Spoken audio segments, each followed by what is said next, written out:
Quand vous entendez quelqu'un dire « Je possède des actions d'Apple », qu'est-ce que cela signifie vraiment? Cela leur donne-t-il accès aux bénéfices d'Apple, une place à la table, une voix dans la gestion de l'entreprise? Dans ce chapitre, nous explorons le concept de la détention d'actions, les droits qu'elle confère, ce qu'elle signifie légalement et financièrement, et comment elle se manifeste dans différents types de marchés d'actions à travers le monde.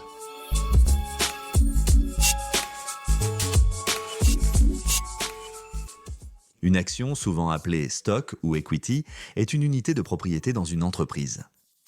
Lorsqu'une entreprise émet des actions, elle divise essentiellement la propriété de l'entreprise en petites parts et les offre aux investisseurs.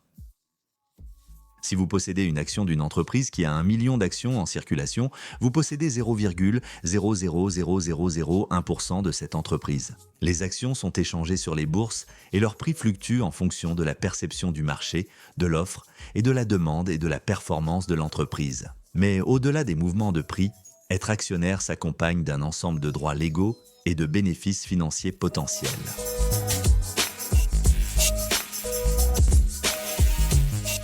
Il existe 2 principaux types d'actions. Actions ordinaires, ce sont les actions les plus largement détenues. Elles sont généralement assorties de droits de vote et d'une part des bénéfices de l'entreprise sous forme de dividendes si ceux-ci sont déclarés. Cependant, ils sont les derniers en ligne si une entreprise est liquidée. Actions privilégiées. Celles-ci n'offrent généralement pas de droit de vote, mais ont une priorité plus élevée sur les actifs et les bénéfices. Les actionnaires privilégiés reçoivent des dividendes avant les actionnaires ordinaires et souvent à un taux fixe. Détenir des actions vous donne certains droits. Voici les plus importants. 1. Droit de vote. Les actionnaires ordinaires peuvent voter sur des questions clés lors de l'Assemblée générale annuelle de la société, comme l'élection des membres du conseil d'administration ou l'approbation de fusions. 2. Droit aux dividendes. Si une entreprise décide de distribuer une partie de ses bénéfices, les actionnaires reçoivent des dividendes en fonction du nombre d'actions qu'ils possèdent.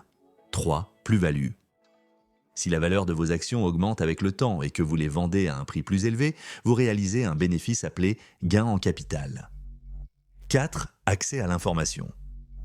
Les actionnaires ont le droit d'accéder aux rapports financiers et aux divulgations afin d'évaluer la performance de l'entreprise.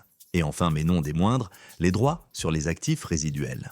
En cas de liquidation, les actionnaires peuvent avoir droit à une partie des actifs restants, bien que les actionnaires ordinaires soient la payés en dernier après les dettes et les actionnaires de privilégiés.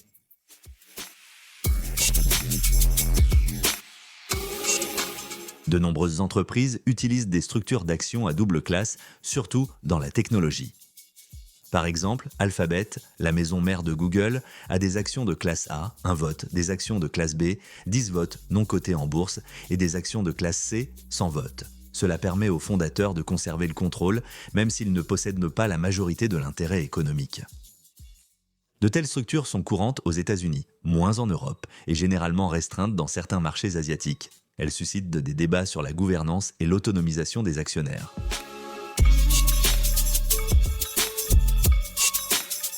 Un dividende est un versement des bénéfices d'une entreprise à ses actionnaires. Toutes les entreprises ne versent pas de dividendes. Certaines réinvestissent dans les bénéfices pour croître, mais les entreprises qui versent des dividendes souvent dans les services publics, les télécommunications ou les produits de consommation courante attirent les investisseurs axés sur le revenu. Les dividendes peuvent être versés trimestriellement, semestriellement, annuellement. Ils peuvent être payés en espèces, en actions supplémentaires, en dividendes, en actions. Par exemple, un actionnaire possédant 1000 actions d'une entreprise qui verse un dividende annuel d'$1 recevrait $1000 par an.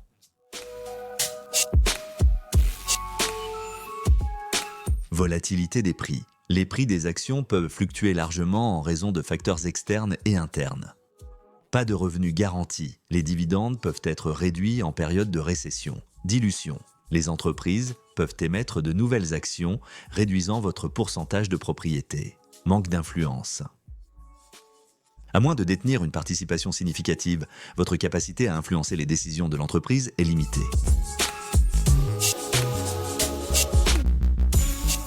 Être actionnaire favorise un sentiment de partenariat avec l'entreprise. Les investisseurs à long terme développent souvent une fidélité à la marque et deviennent des défenseurs. Mais cela peut aussi mener à des décisions émotionnelles, comme conserver une action peu performante par attachement. Les droits de propriété et les protections varient selon les pays. Par exemple, les États-Unis et le Royaume-Uni ont des cadres de protection des actionnaires solides. Dans certains marchés émergents, la majorité des actionnaires peut dominer les conseils d'administration et les droits des minoritaires peuvent être moins protégés. Les entreprises européennes peuvent mettre davantage l'accent sur la gouvernance des parties prenantes que sur la primauté des actionnaires. Une action représente une propriété partielle dans une entreprise et vous donne droit aux bénéfices, aux droits et aux risques. Les actions ordinaires offrent des droits de vote et des gains en capital potentiel, tandis que les actions privilégiées offrent une stabilité de revenus. Les droits de propriété varient à l'échelle mondiale et selon les entreprises. Investir dans des actions n'est pas seulement financier. C'est un engagement à long terme et une participation dans l'avenir d'une entreprise. Ensuite, dans le chapitre 4, nous explorerons comment le capital circule sur le marché de l'émission initiale d'actions, marché primaire au marché secondaire de négociation quotidienne.